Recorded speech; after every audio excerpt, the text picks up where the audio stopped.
Welcome back to episode 3 of Hear Me Out. I'm your host, Drew Tranquil, and this week we are welcoming on Corey Robinson, current NBC sports broadcaster and former teammate of mine at Notre Dame. And anybody who knows this guy knows he's a complete stud, very insightful, thinks critically about things, was the second black student body president ever at the University of Notre Dame.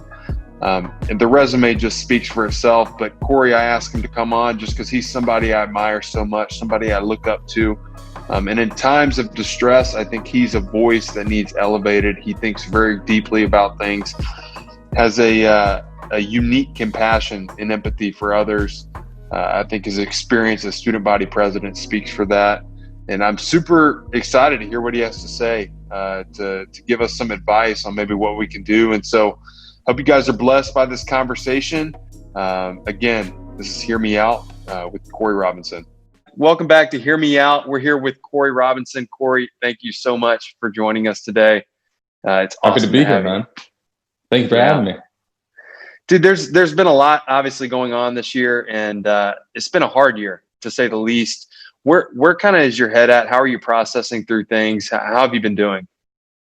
It's been difficult, Drew, and just being honest with you. It's been a time of education for myself. I've been whenever I get into periods of crisis, I've always found it very helpful to just return to the source. So that's something I learned as a young kid. So I've been spending a lot of time revisiting my own family history, spending a lot of time calling my grandparents and asking them, what was it like for you growing up? And I forget that this isn't something that happened 200 years ago. Like, my grandpa was on the ground, like in the South when Emmett Till was murdered. Like, this is his era. This is his time. So that was really powerful just to hear his firsthand accounts of growing up in Arkansas, in the South, in the 50s and 60s.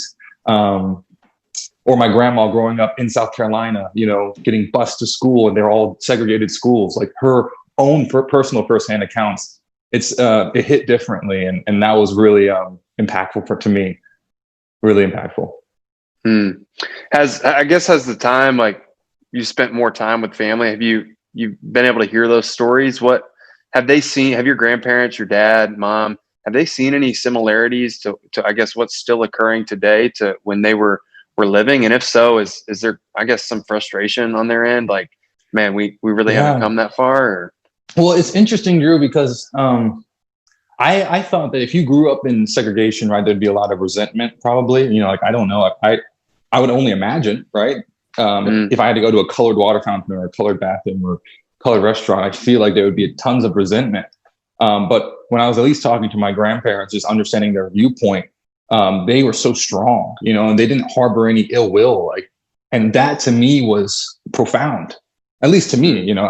I could never imagine being that strong and understanding that the fight was fought during their time, and it's going to be continue to fight, during our time. Like, we have to show up every day and continue to push forward, but that doesn't necessarily mean that we have to do so with resentment. And to see where they are and how they look at everything, I think they're freed from. At least this is the way that I took it, right? Like, they're freed from the burden of putting that on yourself, that resentment. And they're looking towards actionable items that they can do to make things better. And they believe and hope in that future. Because think about it, Drew, like my grandpa was the fifth black sonar technician in the Navy, like the entire Navy. And then my dad, he went to the Naval Academy, and he was the number 1 overall draft pick in the NBA. And then me, I'm the second black student body president at Notre Dame. Like this, even within 2 generations, you can see how far we've come as a family. And even before that, my great-grandfather spent his entire life working for the post office in Arkansas and did not get 1 promotion. So, I mean, he spent 30 plus years working at the post office and overlooked. And then they actually took the case to the court and won. And I think that's a very pivotal moment in my family's history, because we realized, we've been fighting this fight for generations. And I'm honored to kind of keep fighting, but it's all from that place of quiet resilience and strength. And I think, I don't know, man, I think the resentment aspect was really powerful to me when I realized that my grandpa has been through so much and doesn't hold any ill will. I thought that was really profound. I definitely want to get back to your experience as the second Black student body president at Notre Dame, but I want to touch a little bit more on this resentment piece, because I think the purpose of these conversations in the first place is right to have these meaningful, relevant conversations that are going to spark change and continue momentum, and it not just be something that is an emotional high and people conversate and then it kind of dies away. And so I want to keep the ball rolling. I think it's an important issue to continue addressing, but we're talking about reconciliation. And I think a key component of reconciliation is forgiveness. And specifically, I think what has lent me to want to listen is I think, people think we're just so far removed, like you said, and in reality, we're not. And you have people like your grandparents who have, lived through that and lived in an era where they couldn't use the same restroom as, say, my white counterparts. Do you, in your conversations with your grandparents, have they found forgiveness? And if so, like maybe what would they say to someone in the Black community who maybe hasn't found that forgiveness? What do you think the path is there? I can't speak for my grandparents in that. I haven't asked them straight up that question. And I don't know where they stand on that. That's just kind of the way that I took, hearing their stories and the way that they told it. But I think I'm a kid who learns from relation, right? So I just think of Nelson Mandela, and I really, really admire, what he stood for and what he managed to accomplish in South Africa. I remember when I was there, actually, I got to go to Robben Island, right? When I was at Robben Island, I saw his jail cell, and I never understood what it meant to be in prison for 27 years. Like, I didn't understand how long that was. And then during quarantine, I'm like, I can't leave my house for 3 months. Are you even 27 years old yet? I'm not even 27. You know what I'm saying? Yeah. It's like, and then during quarantine, I realized how difficult it was. Like, you can't even leave a house for 3 months. Nonetheless, leave a small, tiny jail cell for 27 years, and you're breaking rocks all day. It's a whole different level, and that I think really helped me understand just kind of the stages of grief that he went through. Like you could only imagine. Nelson Mandela probably had a period of just despondency, right, and anger and rage, and then hopelessness. Maybe even feeling abandoned by his colleagues, maybe feeling abandoned by his family, maybe feeling abandoned by the movement that he fought so hard for and was in prison for. You can only imagine the psychology of a man that's been in prison for 27 years. But then what I find so fascinating and enlightening is that he was humble enough to go to the very jailer, right, and learn about their culture, learn about the people who have imprisoned him and that he spent, the majority of his life fighting against, but, quite vehemently. Like, he actually wanted to learn. Then he took the time to learn Afrikaans. He took the time to understand, the Afrikaans people, not the Afrikaners as people and not as jailers or oppressors. And then when he came out, you could see that he had I think the understanding and the empathy to bridge these two worlds together, because he understood both intimately. But the question, Drew, that comes up is, are we willing to be broken down like that? Like, are we willing to go into the chrysalis for 27 years to have everything stripped from us, to be rebuilt into something, beautiful and strong, and transcendent? But at the same time, too, it's like, I don't know if I'd be willing to sacrifice that much for, so that's why I think that's like the message that I've been dwelling on recently. And I hope that we take from and learn from, is that we can actually, through empathy, through forgiveness, we can act in a way that just moves mountains. But it's all from a place without resentment, but it doesn't mean that you forget. Yeah. You don't forget. It's you acknowledge it head on, and you're like, look, this is what happened. Make no mistake. This is what happened, and this was wrong, but let's move forward and build a future together. I think that's powerful. Yeah. I'm a huge believer in empathy. I believe like engagement empowers empathy. And you're talking about that right there with how it seems like the oppressed like engaged with the oppressor, and like they tried to like understand each other, and that led to change. But dude, 27 years. I mean, I think back to our time at Notre Dame, and we're training and things get hard, and you kind of lose sight of like what you're fighting for and that vision. I think it's actually like super like noble to like look to people like that in history, just look to people who have like done it as examples. And that's super cool. I wanted to get back to you being the second Black student body president at Notre Dame. And I guess just in a broad stroke, like what was your experience like running for president? What was your experience like, I guess, being president? It was hard, man. Thankfully, I mean, that's a really short answer for you, but it was hard, it was difficult, and thankfully, I had a great team. You know, Becca Blaze and Michael Markle and everybody in our cabinet were just phenomenal, and they made the experience both fulfilling, substantial, meaningful, and worthwhile. Without them, I don't think I would have been able to do anything. But the thing that is so important about that experience, to me at least, is you realize what it means to represent students. You know, I didn't understand what that meant when we put on the Notre Dame on our chest. You know, we'd wear the gold helmets, we'd run out every Saturday. I didn't understand that we were representing a university on a national and international stage every single weekend. I didn't know what that meant. I thought I knew what it meant. But then when I went around with Deshaun Kaiser and Scott Daly and Romeo Quaro, we were knocking on doors.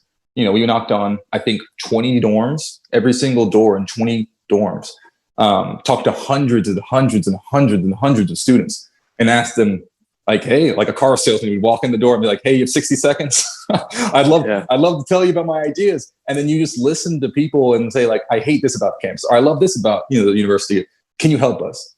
That's when you realize, like, oh my goodness, like I represent these people and their interests to Father John or to the university. And that changed the way that I looked at, I looked at the way that we do anything, like the way that I represent the Robinson family on an international stage every single day, the way I represent San Antonio in New York and beyond, the way that I represent, you know, being your teammate. Like it just changes the way that you think about what it means to be a part of a community. And it's really powerful, man. And it's a great responsibility that comes with that. Did it change your lens at all? Like you go in like right with these ideas of this is what needs changed. Like when you engaged with, you know, those hundreds and thousands of students that you knocked on their doors, like hearing like their feedback and like their voices, did that change at all? Like your mindset and your campaign strategy? Absolutely. Because you think you know what people are going through, right? But you don't know unless you ask them. And that's such a simple concept. I mean, it really is. But people overlook it all the time. Like we don't have we don't have time to ask 8,000 students what they think. Like, let's get a small focus group going and then make a decision.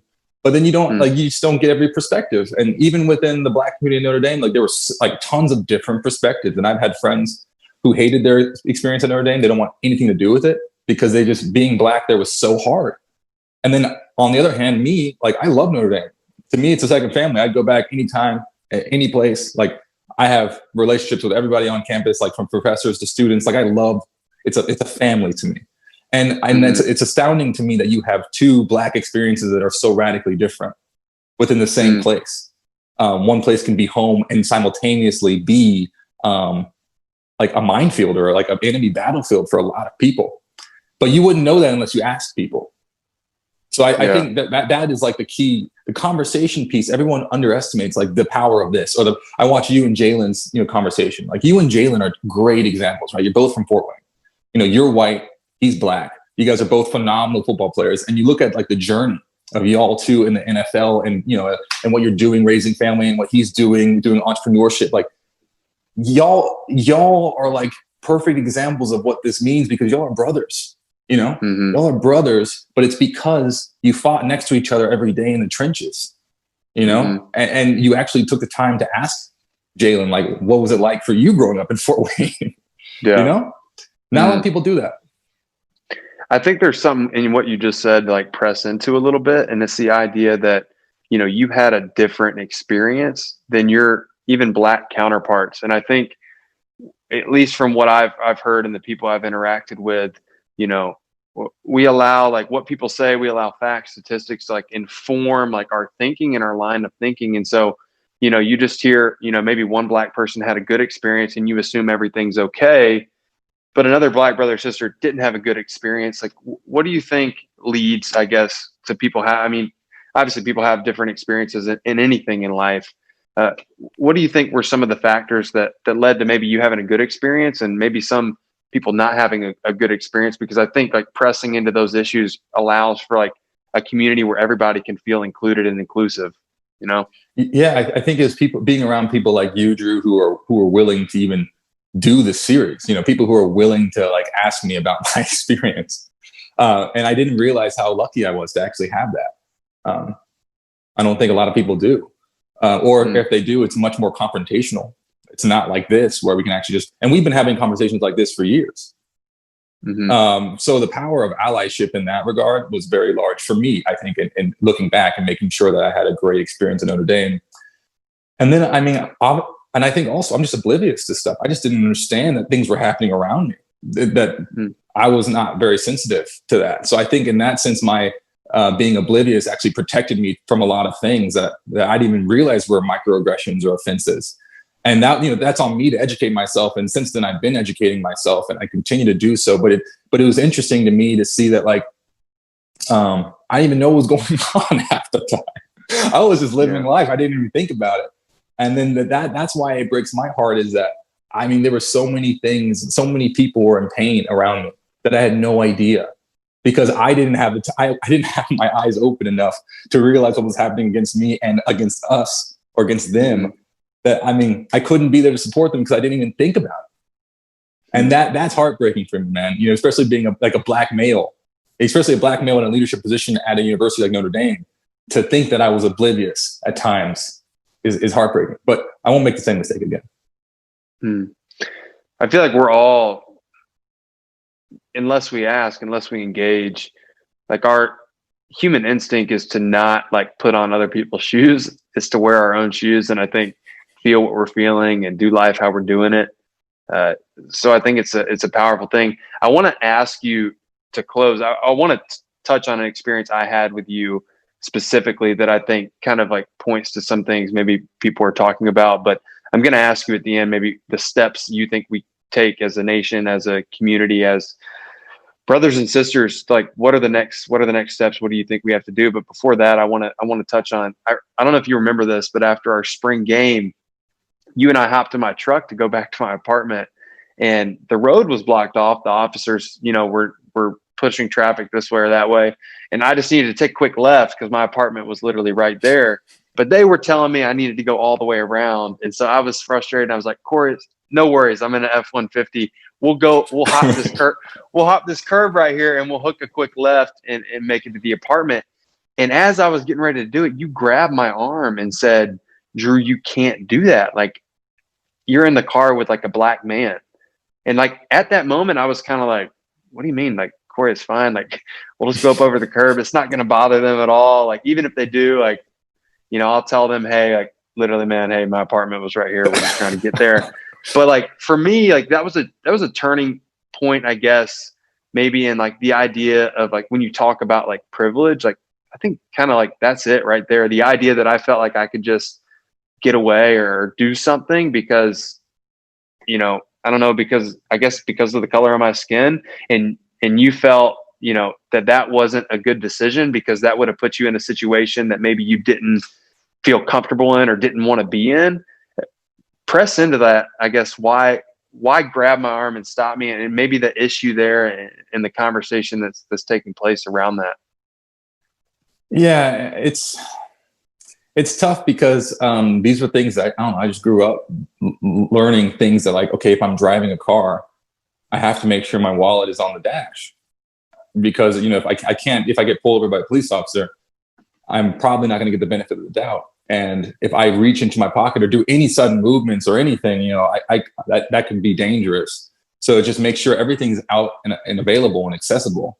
And I don't know, if that was just the way that, I was raised. That was just the way that I, interacted with people in authority. And I, we've been around police officers, at least our whole lives, just because there's security with every football team, right? So we go through the airports or we go through buses or our stadiums. We're always around security guards. So, like, I'm a person who has a great relationship with most people in uniform. Like, I really get along with a lot of security guards and police officers and men and women that I respect and honor and revere.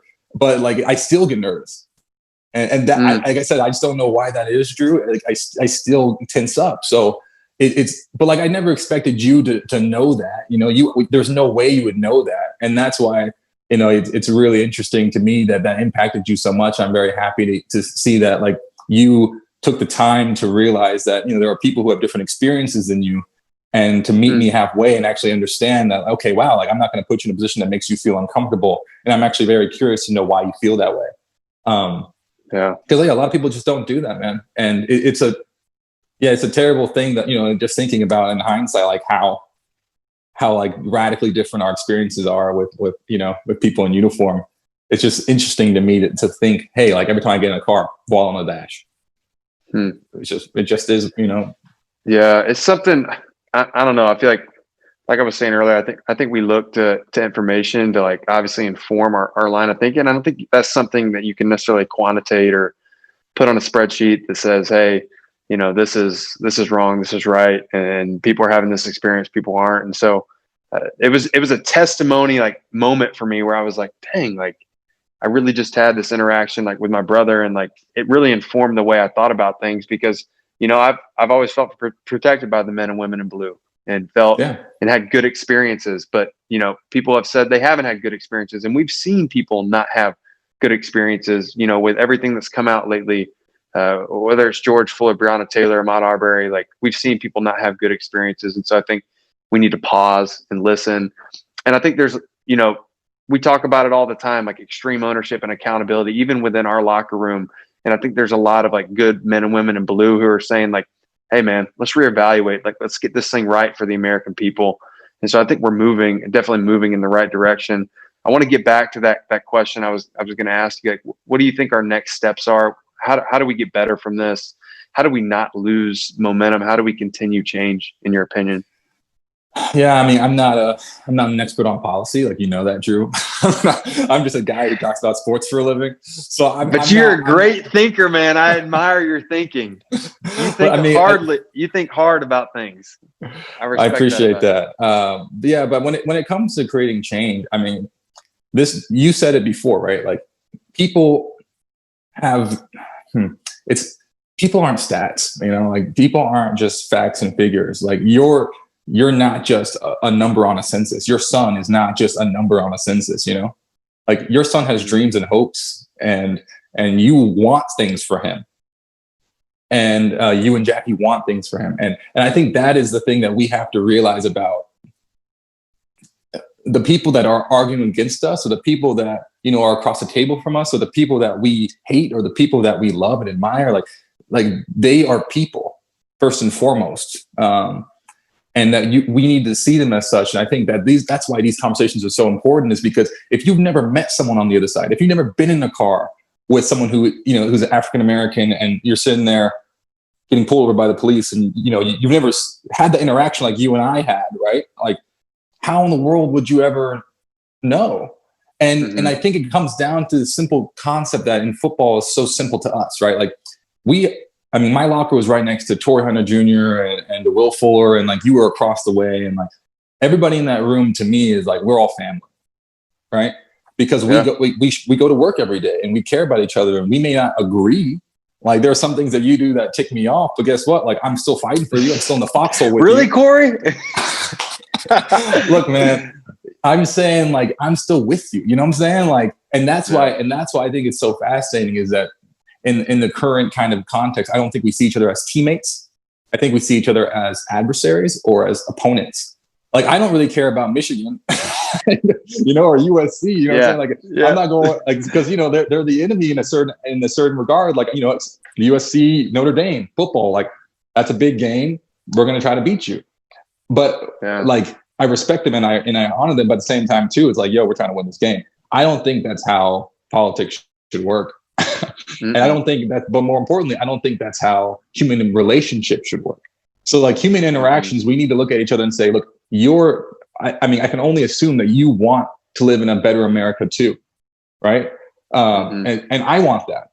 Now you think this is the way to do it, or you think that everyone has this experience. Well, that's not the case, because I'm also on this team and I'm having a different experience. So let's look at each other as teammates and say, okay, wow, I had no idea. Let's have these conversations. Let's frame our minds around the thing that we're both trying to make this better. We're both trying to fight for the same team, and let's listen to each other.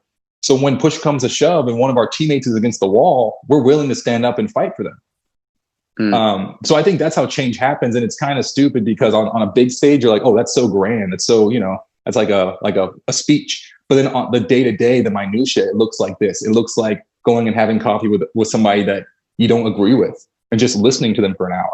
Like that goes a long way. That goes a long way. or investing in a young child's life and mentoring them to make sure that they know that, hey, you don't have to go that route. Like, you can, somebody once believed in me and now I believe in you, and I'm showing you that through my time.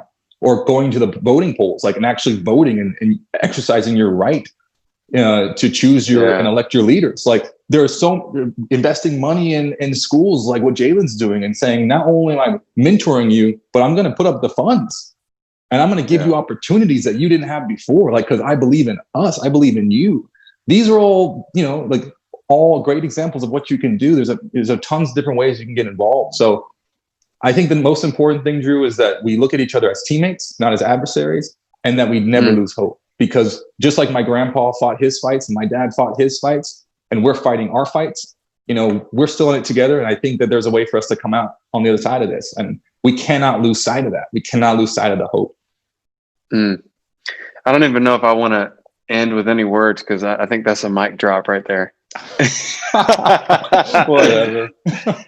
Hey man, that's awesome stuff, man. I think we need to move away from this climate of division and into one of unity. And that's why I love sports, right? It just breaks down barriers, and it's, you're unified towards a common goal. At Notre Dame, we wanted to graduate and, win championships, and we were all kind of unified towards that goal. And I think, if you, like you said, I think we all want, a better America, for our kids and for our grandkids. If we can unify behind that objective and listen and hear the lens and the experience of every American, I think we can pave that path. Sweet. Yes, sir. Corey, dude, I love you. I appreciate you coming on, and you're insightful as always. Thank you so much. Thanks for having me, Drew. I don't know if I was insightful, but I enjoyed talking story with you. You are, dude. Hey, we'll talk soon. Yes, sir. Much love.